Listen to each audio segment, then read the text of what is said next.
I want to rattle through this pretty quickly because this goes to the issue that was raised in the last one, which is how do we compete with China? We know that we can't beat them on labor costs. We know we cannot beat them when it comes to their sort of lack of concern for the environment, or previous lack of concern. I know they're trying to get that under control now. But this is how we've done it. This is how we're competing. And it turns conventional wisdom on its head in a lot of ways. We have looked very deeply at our processes, and it's been a lot of our breakthroughs on the environmental side that are actually going to make us more cost competitive. We've found, we've rethought our processes. We can now recover equally as amount of material as we have traditionally with half the amount of ore. Doubles the life of the ore body, reduces your physical footprint, major improvement there. Dramatic reduction in the use of fresh feed water, but it's this one in the lower left-hand corner that's huge. It's near wastewater, zero wastewater discharge. Our CEO, Mark Smith, he's a former environmental compliance attorney for Unocal. He worked for Unocal when Unocal had environmental problems at Mountain Pass.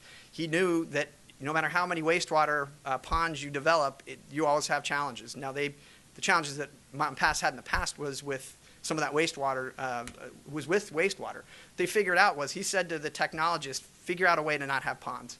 So what they figured out was a way to do full wastewater recycling. Essentially the process, you use hydrochloric acid to dissolve the material.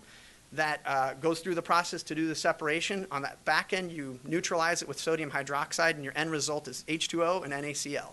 So the goal there is to then take that same salt water, bring it back through, put it through what's called a chloralkali unit. It's a 100-year-old technology that produces sodium hydroxide and hydrochloric acid. So now by doing that, we've eliminated the use of tailings, of wastewater, evaporation ponds.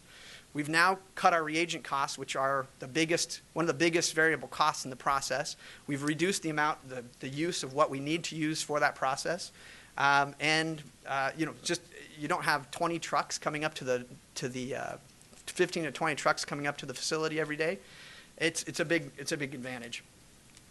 And then the last one was we're actually going to use we're going to co-generate our own power with natural gas. This is an old, outdated facility. We used to use bunker fuel, diesel oil. It gives you any indication of the age. Now we're going to co-generate our own power. Huge cut in the cost, which is another big variable cost in the process.